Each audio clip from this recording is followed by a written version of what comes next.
Kevin.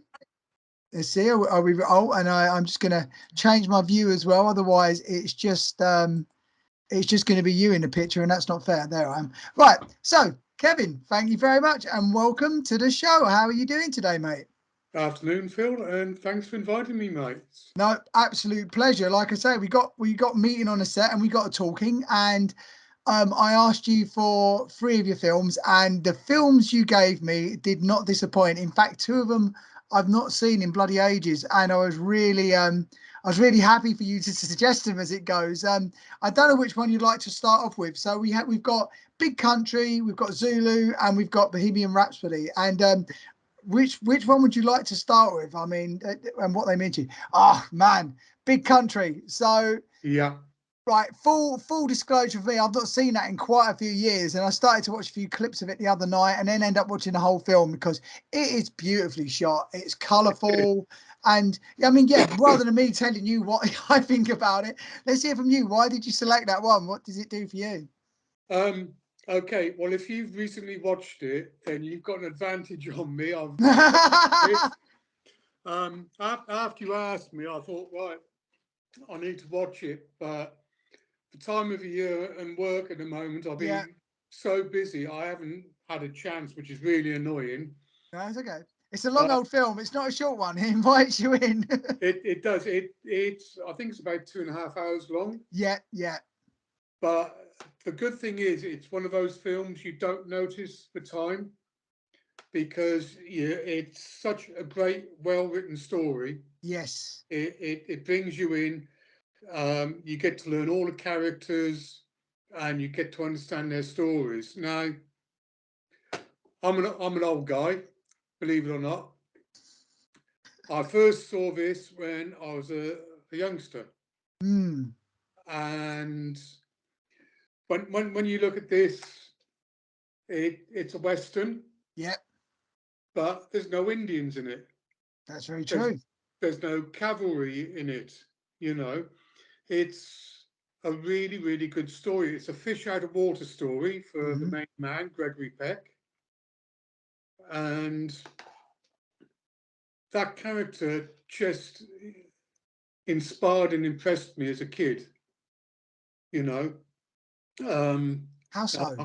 I'm trying to think now because if I do remember, the actual opening of the movie is brilliant. When you're first introduced to him, he's dressed as what they call the dude. He's got a nice smart suit on, a bowler hat.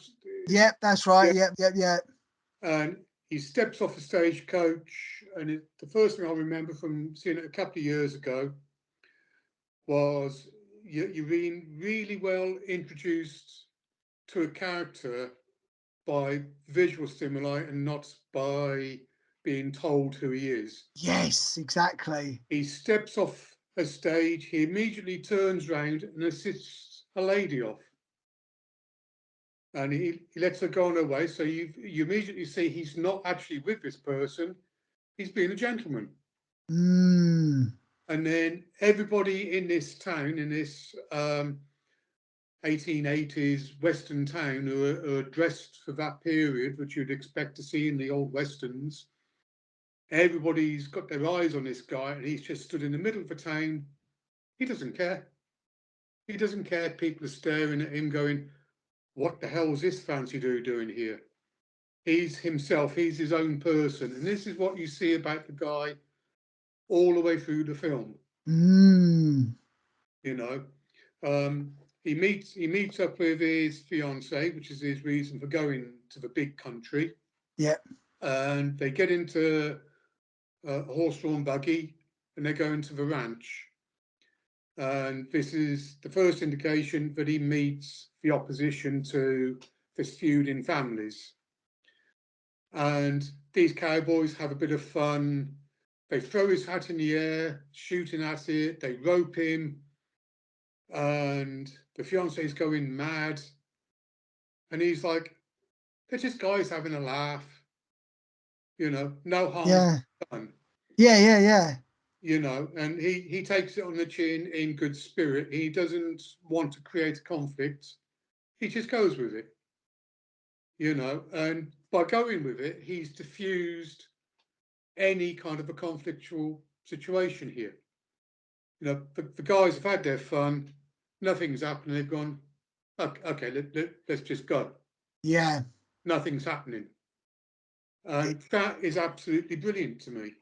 I just think for me, rewatching it as well, I mean, there's something to be said. I love one of the first things that stuck with me when I started to watch it was I forgot how gorgeous they used to film things and how colourful things were, and Yeah, the blues of the sky, and the fact that Cary Grant for most of it wears white.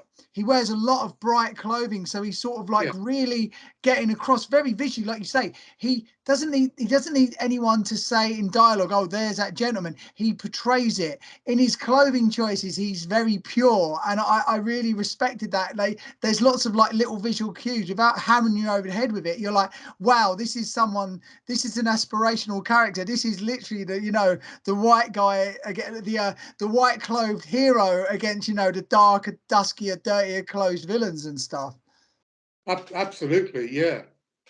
I, And of course, he then meets his prospective father-in-law, yeah, and of course, his fiance has already complained about what. Oh God, what's it? Is it Hennessy's? yeah, yeah, yeah, yeah, Oh, yeah. no, I can't believe I remember that. Yeah, yeah. And so of course he's called the Major, isn't he? That's right. Yeah. Hal, this is coming back really good. Thank you. There you go. And I do remember his first conversation. I think it's his first conversation where the Major's going, right, I'm getting the lads together. We're going to go and sort them out for what they've done to you. Yeah. And he turns around and he says, "You're not doing this for me. You're doing this because you want to do it." You know, he's actually saying to the Major, this has got nothing to do with me. This is your feud, and you're now using this as an excuse. Yeah. They were Yeah. guys having a laugh. No harm was done. Let it go. But of course, the Major, he can't because they're stuck in their mindset. Yeah. Yeah. You know, and this is a running theme throughout the movie where he won't be provoked by anyone to do what they want. You know, who is it? Charlton Heston plays the ranch hand. Sorry to interject, but that was one of the things that really blew me away about the film. I forgot about Charlton Heston. A film so big that Charlton Heston only gets like a supporting role in it. He's not like the lead in it at all. It's Absolutely, mind blowing.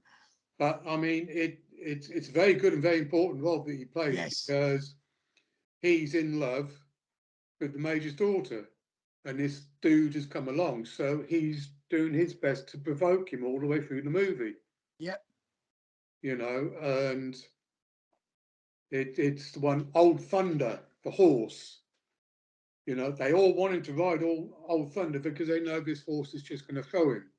Yes. Yes. And he just says, "Sorry, I'm not going to do it. I'm not going to play your game." And they all get disappointed and go. When the ranch foreman and the hands have gone out on the range, he goes to the stable hand and says, "Right, this is just between us." Mm. And then ensues, and it's a scene I can always remember. And you got to think, when this was shot, this is not CGI. This is the horse for real. They put a blanket on the horse, and the horse moves his head, grabs the blanket, and throws it off. Yeah. You know, I think he does it a couple of times, and then they have to work together to get it all on. And of course, with nobody watching and nobody knowing, he tames the horse. You know, he gets thrown so many times, but he tames the horse, and he's not doing it to prove anything to anybody else but himself. Yes. I just I can see. I mean, I would love you like that character as well. Because watching it back yesterday or the other day for me was that there was the lack of ego in him, the Yeah, humility, the ability not to be pushed, and even towards the end. Spoilers if you haven't seen it, I would really recommend you go and see it. But the duel scene towards the end, which I'll try and not spoil. I mean, just even his actions in that, he's he goes on a journey, but he's very sure of himself, and it's like he doesn't have to adapt. In a way, it's something that you wouldn't really see too much in, or I don't see too much in cinema today, that the character pretty much is fully formed, but just how he affects the people around him as opposed to the situation affecting him. He is already like a completely formed human, but it's just Yeah. he's very aspirational and doesn't bend to the forces around him. He makes them conform to him, and it was just, yeah, and just a very old tale, but very well told. And as you've already said as well, it just flies along. I found it moves so quickly. Nothing feels over like extra to the plot. Everything has a purpose. Everyone is acting incredibly well, and it's beautifully shot as well. Timeless. Oh, absolutely. I mean, it. I'd have to check to see when it was made. I mean, it's got to be 60s. That's mad. Yeah, yeah, yeah. And as you've already said, the colour, the scope is just absolutely beautiful. I mean, don't forget it opens with that music score. Very Yeah. famous, you know.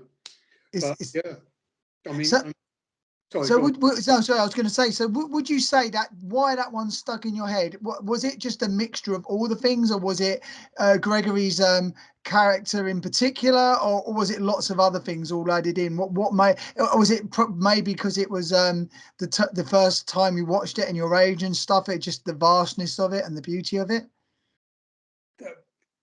To be honest with you, the first time I watched it, it was Gregory Peck's character that Yeah, inspired me. You know, this is a bloke who knew himself. yeah, You know, he didn't feel he had to prove himself. It's like when Charlton Heston is stood there insulting him to his heart's content to try and provoke a reaction, to try and get a fight. And he actually gives him a speech. You're just doing this to get a fight because you think the girl will love you for it. mm, Sorry, I'm not going to do that. I don't need to do that. You know, I can't remember exactly what he says, but I do remember the following scene is with Gregory Peck and the girlfriend. I'm sorry, I can't remember her name. It's been that long. no, that's the one thing that's slipping my mind as well. I'm really sorry about that. Yeah, yeah. And she's actually upset that he wouldn't defend his own honour. Yeah. And he actually says to her, and it's something that always stuck in my mind. I'm not responsible for how other people think of me. Yeah. That's their problem, not mine. You know, and that was something as a kid that stuck in my head. Yeah, Yeah. I shouldn't be waylaid by what other people think of me. It's what I think of me. What matters. That's super powerful. Exactly. And that's the response he takes throughout the film. He does him. He doesn't let anyone else tell him how he should behave. And Yeah, he does what's right by him and by the ones that he cares about. And just such a powerful statement and attitude and mindset to have that would be incredibly inspirational. yeah, and ruin it for anybody who wants to watch it. Uh, just before dawn, he goes and knocks on his door. Gregory Peck knocks on Charlton Heston's door, and he says, "Okay, I'm ready. Let's go for it." And of course, he's done it when there's nobody else there, Yes. no one to see what's going to happen. And this is again, he doesn't feel he has to do something in front of people to prove his worth. So he calls him out, and they do have quite a long and epic fight, if I It's remember. huge. Yeah, yeah, yeah. And neither of them will give up. Neither of them win the fight. And again, it's something else that stuck in my mind. At the end of it, when they both said, "Okay, we've had enough," Peck turns to him and he says, "What have you just proved?" Mm. You know, and he's absolutely right. What is it? What has hitting another person proved?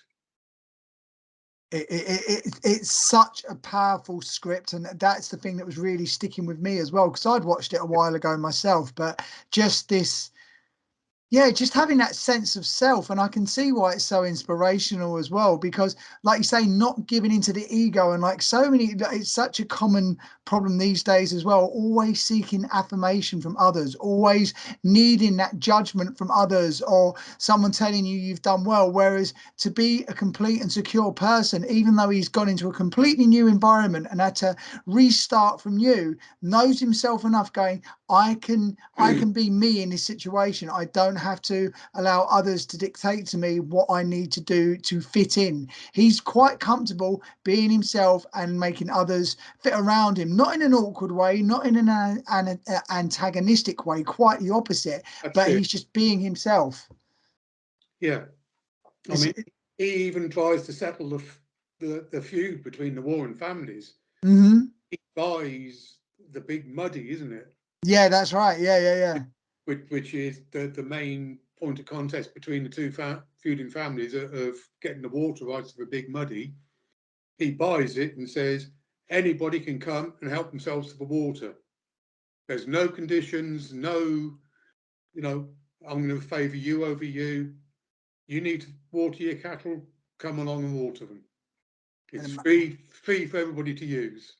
I don't want to go into, but all I would say to anyone is, for all the mini series and stuff that people are watching these days, and they're all valid and all great, but you could do a lot worse than settling down and setting aside a couple of hours or over a couple of hours of your life to watch what is it.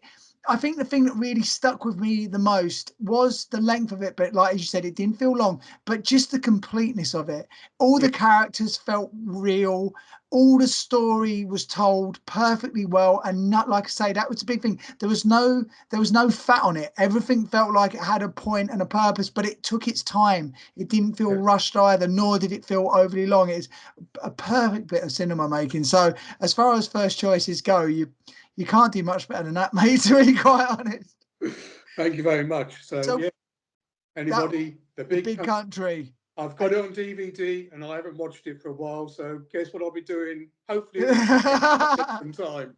I always say to people as well, get it on DVD because you own it and you can share it and you can keep it forever. I'm very big on keeping physical technology, to be quite honest with you, even though it makes me a bit of a Luddite. I think it's nice to own something. As much as I enjoy streaming, I think it's good to physically have a copy because then it's yours and you can do what you want with it. Yeah. So what's next then? Zulu? Funny enough, it's Zulu. This is a Yes, back. I've got it on DVD as well. I've got it on DVD. I've got the one. I haven't got it up here, but it's just the red coat. It's just like a cover of the red coat. I think it was like, but it's the same. It's the same film. That's Yeah, it.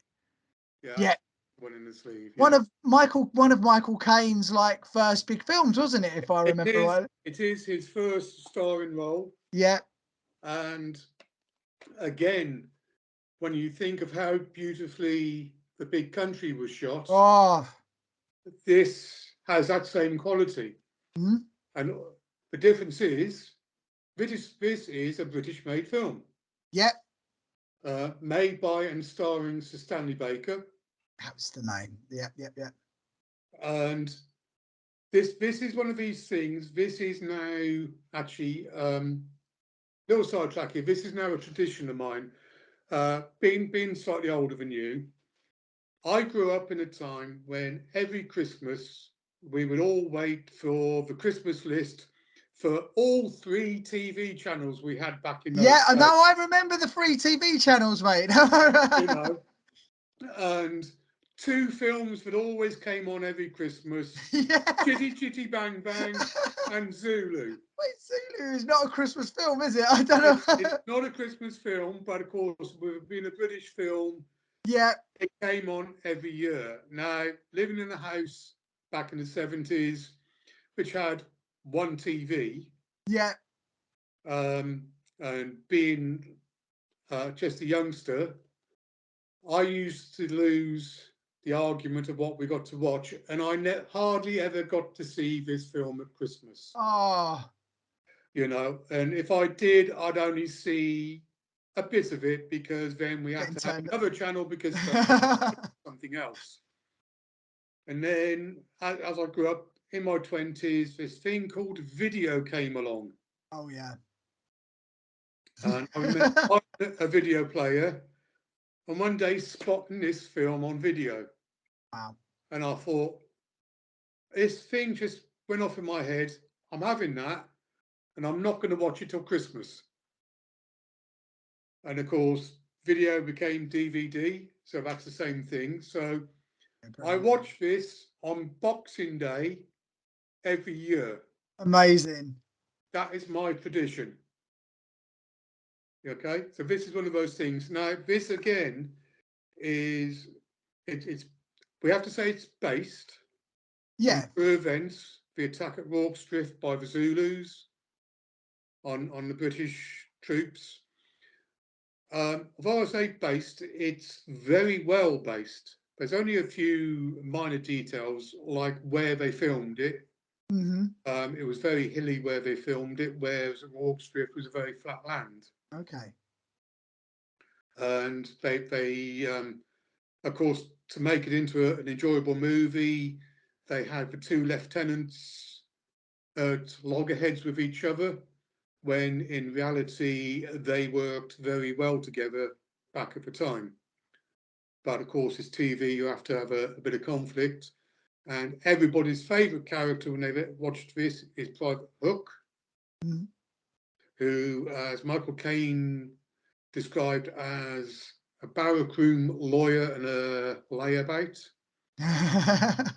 Private Hook was actually a chef in the hospital Oh, wow. in reality, and he was a very stoic and very upright person, and very, very queen and country, as it was queen at the time. So they played about with the characters a little bit to make it exciting for us. But again, if you look at the colour, the scope, and the cinematography of this film, it is absolutely awesome. It's stunning. The color. Yeah, exactly. Yeah, sorry, go on. Please keep going. I don't want to interrupt. No, please interrupt. No, I would say the one that I've not actually watched this in a while, and I think now they would in today's mindset, and I think rightly so in a lot of ways, they would do more to humanize why the Zulu tribes were attacking. And there's a slightly more nuanced political thing going on there now. But the actual like nexus of the story about these people facing overwhelming odds and very probably certain death, but again that heroic stance of, even if the forces being marshaled against you might be being too great, just having that resolve, that inner resolve to stand up against them. Again, it's another powerful figure. It's another powerful message about having that ability to in oneself and determination to, well, if I've got to go out, I've got to go out fighting, but not giving up hope and having that sense of resolve, and against, like I say, an incredible force against you. Absolutely, and there are some very, very good lines in this as well, which bring home what you're facing. I mean, Michael Caine starts off his character as a little bit chippy towards Stanley Baker's that, it's in the family. I can lead the men up into the woods. I'll take a dozen people. We'll sort these damn levies out. It's not a problem. Yeah. And as the action's taking place, he becomes scared. He becomes nervous, and he even admits, he wishes he wasn't here now. But again, they all come through this ordeal. Oh, another thing I need to point out, Jack Hopkins' role in this as the priest. The truth was, the priest at the time stayed with the men all the way through and fought alongside them. Wow. That's the missionaries stayed there and fought alongside the soldiers. They didn't get drunk and get sent off. Crazy. Yeah, it was just like, even with those slight changes in the between truth and fiction, though, it's like the powerful message. I think also having that vulnerability to admit fear, but still, because and that I don't know, that sense of brotherhood. I mean, you can see it from the Zulu side as well, that everyone's fighting together, that they're all sort of like backing each other up, you know, and that was the thing that really that is the one I need to watch again soon. But I was always, again, the colors, the cinematography, but just that sense of what do you do when the moment comes? Can you be held accountable? Will you, like, even, you know, having enough strength to admit fear and vulnerability, but at the same time going, but I've got to see this through. I've got to commit to the Yeah, struggle, no matter what the end result will be. yeah. But interestingly, because the Victoria Cross was awarded to 13 of the defenders, and one thing the film does do is shows each of those men and how they were awarded it. Yeah, You know, the guys who were wounded and sat there, and his corporal says, "Come on," and they're dragging ammunition along the ground, wounded, and handing it to the men to keep fighting. You know, Hook in the hospital, even though he'd been portrayed a different way, the truth was he was defending the hospital in the fight. yeah, And he stayed by himself fighting off Zulus whilst they were getting the patients out. yeah. You know, so they did touch on how they all done it, what they done, and yeah, again, as well as it being, I'm not going to be patriotic. It's one of those few great British films that stood the test of time for me. I just think, above all, like you say, you've got the nostalgia factor to it, the fact that it's so entwined with your childhood and Yeah, wanting to see it. But yeah, I mean, if you, like I say, even if you are looking at it as a pure story and taking the politics out of it, it is beautifully shot, incredibly well told, and again, it's so epic in its nature. I think a lot of the classic, well, they're classics for a reason. They just have that sense of scale and scope. And I don't know if the way it was filming back then, I think a big thing for me, and I don't know if you agree with this, is, you know, everything was done practically. yeah, There was no wire work. There was no CGI. If you're seeing a building getting like on fire and stuff, they're really setting that thing on fire. They're real horses running in front of the actors, and there's probably not too many retakes they're doing. So it's just that incredible, you are seeing a real event. It's like there's such a sense of spectacle and grandeur about it that I yeah. just don't think present day movies match as much. No, I mean, you're absolutely right. If they were to make a film like that now, they'd have a bunch of actors stood behind some sandbags Yeah, with a green screen, and they'd be going, "Oh, look," doing that, and then afterwards somebody would be digitally putting the cattle in, yeah, going yeah. past them. But you know, no, you watch this film, that's really happened. And You're really seeing that. yeah, no, and I get that, and this is not me rubbishing current cinema, because there are some things now that they can do with camera work that you couldn't do in Yeah, the past, and it makes it more realistic. Because like there's a few like battle scenes and stuff I've seen recently in certain films. I'm like, it takes you so much inside the action that they just logistically couldn't have done it back in the day. But I don't know. There's something about those practical effects. There's something about, even though it's telling a story, so it's acting, it's a retelling. There's something so authentic in the fact, well, this was really being filmed, even if it's people recreating it. That's yeah. really happened, and it just, I don't know. It just, there's something that just really hooks me into it even more emotionally. Well, yeah. I mean, this comes back to the big country. Yes. They were all riding horses. You know, Yeah.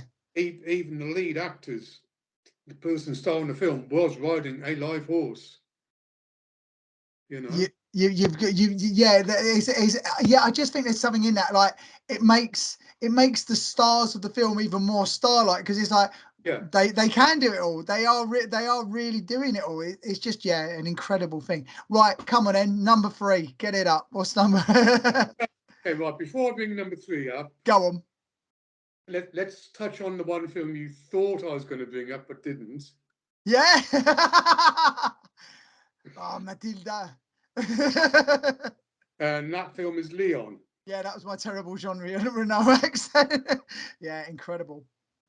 Yeah. Now we touched on that film because when we were on set together, I mentioned where I got the intensity for a part of a scene we done together. Yes. And that came from a fantastic Oscar-winning actor, Gary Oldman. Yeah. And in this scene, he says two words. He says everyone or Yeah. everybody. Yeah. But can you bring that up? If I can, I'll stick it up on the old YouTube one. But yeah, it's basically, yeah, the everybody, and he acts with such intensity in that film. He's having a good old time. But I mean, he starts off with just talking on a walkie-talkie, Mm. and he turns quite matter-of-factly and speaks to somebody, and then he bursts out, and it's a complete camera change, a complete new setup. Mm-hmm. Say those two words, but there's power and there's intensity, and you get to see this physical change in a character. Yes. You know, and it's something that I brought to our scene with us when I'm saying to you, answer me. Yes. Now, I didn't do it the same way because you can't do it the same way. You've got to do it your own way. Yeah. Right. Jumping on. Leave you all hanging on that one now. Oh, Kevin, let's go a little bit with this, because we can always come back to the other film. But I would really like to. You've pulled on something there, and I'm going to have to keep pulling on this thread about what you're saying about. So what these things that I think it's wonderful that you look at other actors and you take what you want from them and take the intensity and the impression that they're giving, but at the same time you make it your own. I mean, was this one of the reasons you decided to pursue acting and make that career change, that these creative, the way that they were displaying emotion and stuff spoke to you? You thought, I've got to try that myself? No, I've taken acting. It's something I've always wanted to do. Mm. And for people who don't act but enjoy watching telly, they think it's easy, and it's not. No. You know, every word's got to have a meaning. But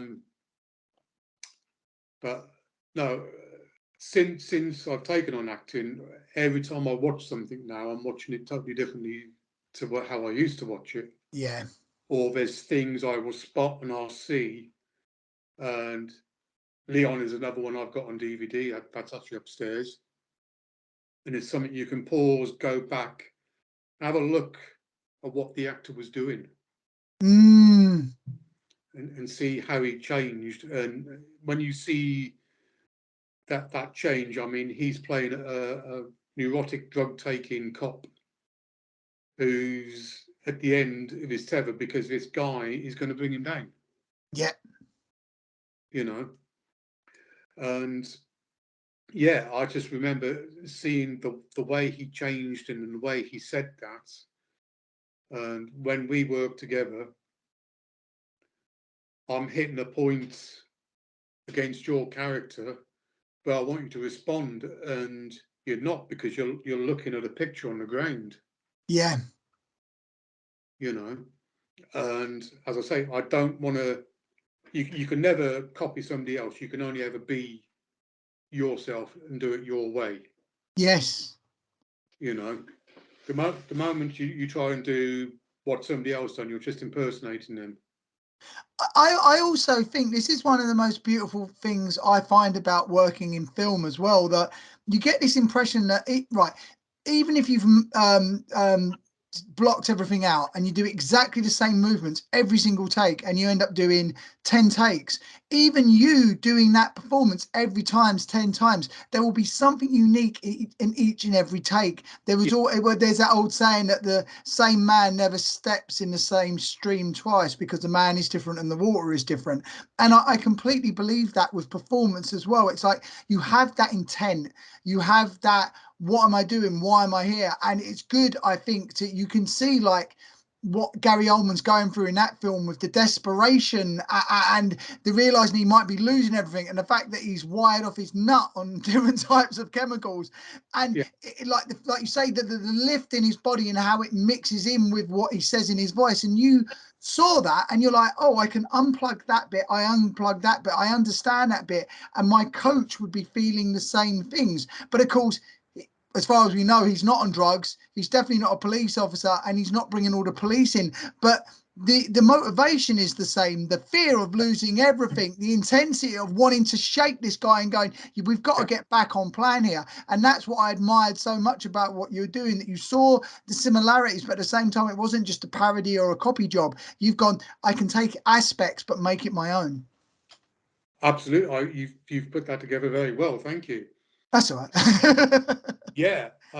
Because when I read the script, you know, this is a guy who is about to lose everything. His star boxer's just lost, and he's going, that's it, I've had enough, I'm quitting. Mm-hmm. And if you quit, I lose everything. I lose my gym, I lose my livelihood. Yes. You know. And when I'm trying to talk to you, and all of a sudden you just spot this picture that's fallen on the floor, and you're more interested in that, that's where I saw this has got to be the point now where this intensity's got to come in, because if you're not going to listen to me and you're just going to look at the picture, I have lost. Yes. You know, I've lost not just you, but I've lost my gym, I've lost everything. You know, and this is now desperation. So, you know, we are on set practically butting heads, and I'm screaming in your ear. So thanks for taking that, by the way. It was very nice of you. That's all right. Got another one. Yeah. It's a reason I'm wearing headphones now. No, I'm only Yeah. joking. No, but I just think for me, it's sort of like, is this why acting spoke to you and you had to decide to pursue it? What was the moment? Because if you don't mind me mentioning as well, you showed me a picture on your phone while we were shooting about a massive change in you physically as well. And I'm always interested in people that go, there's so many people in life that I've met that they fear change, that they get stuck in comfort, even if that comfort isn't really appealing to them. They get stuck in routine. They feel like they can't make any changes anymore. But I'm always very, very interested in people that make a massive change in body or mind or career or perspective, because it's that there was a curiosity that shouted so loud that they had to follow it, and they had the courage to follow it.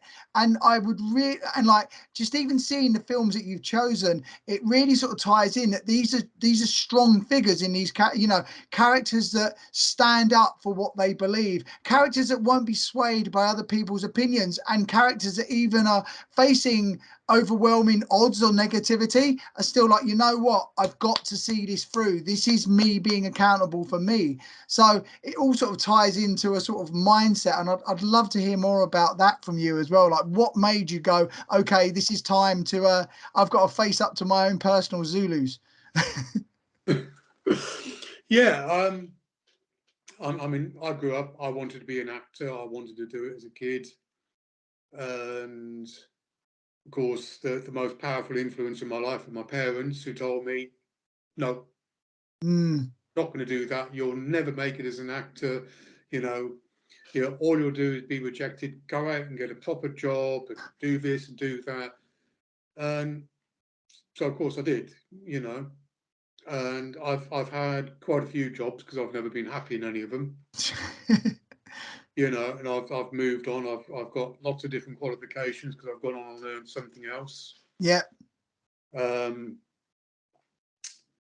But a life-changing event happened to me in 2014. I'd been suffering very badly. My weight had gained. I had thyroid problems, which was the main cause. And I ended up having an operation that saved my life. If I hadn't had it, I'd have died. And I had my thyroid glands completely removed. Wow. So I don't have a thyroid gland anymore. I got a lovely scar. Oh, yeah, yeah. I don't know how much you can see. I've got a tiny little box here. I can only see. Yeah, no, I can. It's about there. Yeah, we got it. Yeah. So, yeah. Wow. Okay, and then. And of course, my weight continued to get bigger and bigger.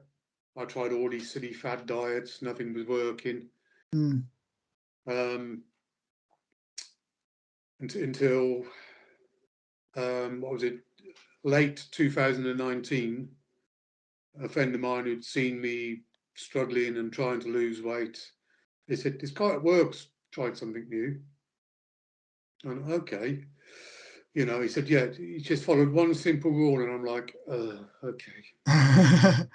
How many times have I been online and seen follow this one simple Yeah, rule? yeah, exactly. Yeah, one step. Yeah. Yeah, click here and give us loads of money. Which is normally what it is. Yeah. But this one simple rule was, don't eat anything that has more than 30 grams of carbs per 100 grams. Okay. And okay, I've tried everything else. I'll give it a go. This was about September 2019 when this happened. I remember going to look in my cupboards and going, yeah, just about everything I had in my cupboard, in my fridge, in my freezer was over 30 grams. Now, I'm not a wasteful person. So we'll call it a diet, but I don't call it a diet. It's more of a change, a lifestyle change. Yeah. What I started doing, whenever I went shopping, I was going around, everything I was looking at, I was checking carb content. So I was buying everything under 30 grams. Mm. And then over a couple of months, what was in my cupboards naturally went at the same time. Yeah, I get you. I get you. Yeah. So I didn't go cold turkey overnight, right, I'm starting this diet tomorrow. It was a gradual thing. So it was a gradual change in my diet and a gradual change of everything I bought, so until all that stuff went. And I find as well, like the fact that you're not using the term diet and you're not doing a cold turkey, it's so important because there's no start date and there's no real end date. It's just like you say, it's forever now. And I think that's such an important mindset to have, because when you put an end date on it, people tend to rebound. Yeah. And this is the thing, it's never been a diet, and it's never been, right, I must reach this weight, right, I must reach that weight. This is just going to live my life. Brilliant. And after about 6 months, I noticed a change. I'd lost a fair amount of weight. Now I'm going to be, can we screen share? Incredible. Yeah. Right. Such a difference. That is like, I remember, yeah, like you sent me a picture and I was just like, I couldn't, I was just like, for anyone to be able to do that, and that's not just, it goes beyond the aesthetic of just like, oh, I'm doing this now. It's life changing, literally life changing. You are life extending, really, is the best way of putting it. Yeah. No, incredible work, mate. So yeah, anybody watching it on YouTube, you'll be able to see that. But anybody just listening to it, basically what we can see with the two pictures of Kevin here is a massive drop in weight. But just not just in a sense of, oh, cool. I mean, literally, you can see how someone has managed to completely turn their life around and what they're doing, basically. So incredible job there, mate. I mean, that is actually a screenshot from a film I was making. All right. Because back then it was very, very rare to catch me in a photo.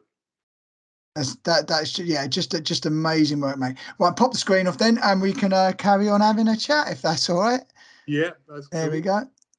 There we go. Okay. Good, there we go. Yeah. Brilliant, smart, modern technology. Well done, mate.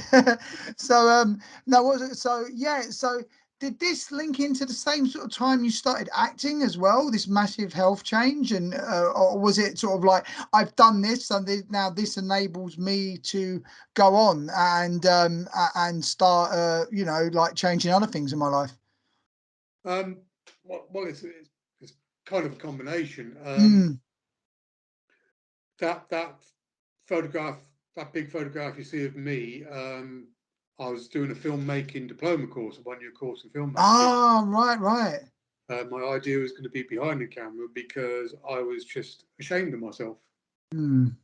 But for seeing that we had, everybody in the course was like, Kev, you're the Yeah. guy. You're that guy. You've got to do it. So I ended up having to be it, Mm, and that was in March 2018, and I got bigger than that right. before I changed. And yeah, as the weight was coming off, I started to like myself again. I Mm, felt more confident in myself. And I said, yeah, because I really loved being in front of the camera. It was just who I was, yeah. but I didn't love. But now I'm loving myself again. So yeah, that took me to right, that's it. I'm going on a course. I'm going on an acting course, and I'm going for it. That's incredible, mate. Like I say, just having, I don't know, I don't know exactly, but it just having that sense of going no more, and I need Yeah, to, and like you say, getting stuff given to you by your parents or people that you respect and care about, saying, I always love that proper job line because I've heard that myself a few times, but understanding that, well, what is proper? If you want to live this life and live it the most authentic way you can, you've got to follow your passions. Otherwise, what are you doing it for? So many people get, like I yeah, say, get just stuck so much in their life where they're not doing anything they truly want to, but settling for that will do. And I think that's such a shame. yeah. So I mean, now I can't be in front of the camera enough. When I see somebody taking photos, I want to be there. I want to be, you know. Whereas before, it's like, okay, guys, let's have a group photo. Yeah. Uh, you'd be lucky to see my head peeping around somebody going, yeah, I'm in the photo, but you can't see me properly, but I'm here because, I was just ashamed of myself. So is that where you want to go? I mean, going forwards, Kevin, what would you like to do? Is it just a case of keep wanting to tell stories? Are there any sort of dream roles you sort of think I'd love to give a crack at, or what's next in your world, mate? Um, I just like to be good at acting. That's a great. You know, Yeah, if I can be good at what I do, go on screen no matter what character I portray, if people can sit there, watch it and believe it and take it yeah. on, then I'm happy that I've told a great story. Mm, You know, I remember saying, right at my age, then, my first role is I want to be the new Obi-Wan Kenobi because I'm the mentor age, yeah. I'm too old to be a hero, but I'm not really too old to be a hero. I think that's changed quite a lot now. I think, like I Yeah, say, new stories are being written, and I think it's sometimes the unlikely hero that raises a lot more interest now. It's like there's only so many stories out there, but there's got to be different variations and different ways on telling them, and I think that's when some things can come up as well. yeah. But So, for you, sorry, go on. Sorry. no, go on, you can say. No, I was going to say about the pleasure of performance and inhabiting a new character. And also for me, it was, I was frightened that when I first started getting back into acting and I realized that I was dissecting films sometimes when I got a feeling for something, I thought it was going to make me stop loving it so much because I was just trying to look at how the magician was pulling the wires or whatever, so to speak. But actually it's made me enjoy cinema, or actually going back to see films in the cinema because it's such a bigger screen and such an event. I'm like, I've sort of fallen in love with it all again. There's part of me seeing how it's done, but part of me going, God, this is such a wonderful thing to be passionate about and enjoying. Do you like sort of feel the same like that as well? Absolutely, yes. For me, it is the passion. Yes. It's Uh, fun, right? It's yeah, just like to enjoy something so much and be such a fan of it, and then getting that confidence to taking the next step forward and going, I actually want to be involved in it. And this is what I saw. You said even before you were like unsure about stepping in front of the camera, you still were like pushing yourself in that direction, going, look, I've tried all these other jobs.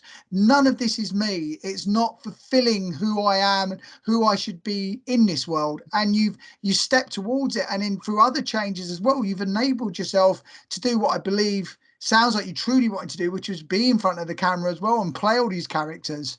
Yeah, absolutely. And I'm learning so much as Yeah. well. And surely that's part of the thing as well, right? Being involved in something not only you're passionate about, but you get constant lessons and constant ways to renew yourself and stuff as Yeah. well, and like learning different characters and different motivations and stuff. Yeah, I mean, I remember when I was on the writing course, and they said what to do with characters who aren't doing anything. Mm. And it's something I've always remembered as I started acting, because he showed us this really good scene of a family group in a car. You got the dad driving, Yeah. and that his only job is to drive the car, whilst the mum is dealing with the kids messing about in the back seat. Right. And clearly, the dad just didn't know what to do. Hang about, mate. Give me 1 second. Sorry, 1 second. Hang about. Sorry. Hang on.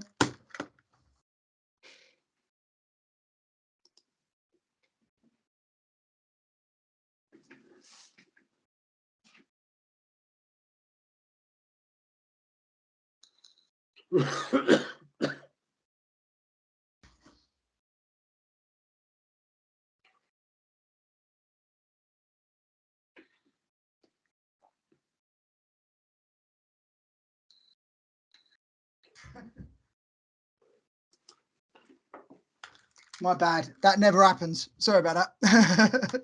Go on then. Sorry. Right. So you were saying, sorry, about like being yeah, go on. The actor who's got nothing to do, knowing what to do, Yes. you know. And it's something I look for now, especially on TV programs where there's many characters in a room. And I quite often find myself watching what the characters who aren't speaking are actually doing and how Yes. they're behaving, you know. And to me, again, that's a very, very good lesson of knowing how to do nothing in a scene. And one of the best, I'm trying to think of the name of the film. It's with Robert De Niro. He plays a priest. Oh, Sleepers. That's the one, I'm Sleepers. I, I'm weirdly about that I can get films really quickly. Like, yeah, good Yeah, film. as the one guy is telling him the story, he's narrating the story, and every now and again we cut back to the scene with Robert De Niro, the guy, and I think it's Minnie Driver in the room. Yeah. There's only one person talking, and that's the guy telling the story. And if you look at the intensity and the concentration on Robert De Niro as he's just listening to a story, you're thinking, yeah, that's how to do it. This is Yeah. why those paid the big bucks. Yeah. He's fully engrossed. He's probably heard him say this same piece of dialogue 50 times and read it and understands it himself. Yes. But he is there or listening and behaving exact right way, exact right word every time. You know. I think for me that is the most the piece of authenticity that Yeah, really that makes a great performance for me, that it looks like they're hearing it for the first time and they're yeah, reacting authentically. It's not okay, it's slightly heightened because we're watching it usually on a bigger screen and there might be music playing in the background, but there's something that's being displayed in that reaction or emotion that completely yeah, it hits you and you can identify with it. yeah. I mean, and he is totally secondary to the scene. Yes. You know, but the focus of the scene is the guy telling the story. But he's given everything to that scene. Yes. You know, and I do remember going off on another tangent here. When I was at acting school, we were told about the scene with him and Martin Scorsese in the taxi. Oh yeah, Taxi Driver. Yeah. Yeah. Um, I don't know how true the full story is, but we were told that the actor who was meant to have gone and got into the taxi hadn't turned up. Ah. Scorsese says, it's a nothing role, it's just a line. I'll just jump in and do it so we can carry on filming. Wow. So he's got into the taxi, given the line, Robert De Niro's up for this. Mm. Okay, so he gave the line again. De Niro's like this. He's not moving, yeah. And he's gone, Bob, did you hear me, mate? I gave a line. And he went, now this is a guy doing his second ever movie. And he said, I'll respond to you when I believe you. Wow. Incredible. Yeah, yeah, yeah. Absolutely powerful. I'll respond to you when I believe you. You know, and he then turned around and gave a director an acting lesson. And Scorsese said he learned something very, very valuable that day about acting. Yeah. Deal with it. It just, I remember that. I mean, Taxi Driver's one that I'm sure will come up sooner or later. Maybe if we do another podcast, we can chat about that again. But yeah, that scene alone, again, it even ties back into what we said about Big Country and Zulu and stuff as well, is even in Taxi Driver, and that could be, like you say, a throwaway scene, a throwaway line, but the way De Niro interpreted it and made Scorsese give that performance, there is nothing throwaway. Everything in every performance should mean something. It should have a place. And I think for me in art, never ever settle for that'll do. Never ever settle for like, oh, you know, that's it. Yeah, now we'll do from every part of it, from the editing, the sound design, focus, whatever. If everything should be for a reason, because then it makes the art like transcend itself without getting too pretentious, because everything means something. Yeah, and you know, that's the way I want to be as an actor. Yeah. That to me is inspiring. That's why I said that's what I brought from Gary Oldman to our scene. Mm.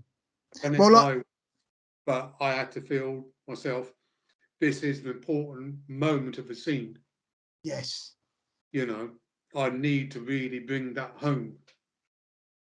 And for me as well, no matter how many times I hear a line or whatever, taken in case in point, that one, when I was looking at the photo, I'm not just thinking, okay, now I'm going to look at a photo. I'm actually thinking about, I'm looking at that photo for the first time every time. I am dealing with the fact that I didn't really have a concussion, but dealing with the fact that I've got a concussion, hearing you screaming at me, but partly just drowning you out and partly being a bit lost in the haze of a concussion, but having all these things playing in my head at the same time as sort of delivering the scene, you know, and that, again, all of these moving parts, almost like juggling. That's what I love about it. There's so much going on, but you're just in the moment of it, and you're completely being in the moment of it as well. It doesn't matter what happens before or after.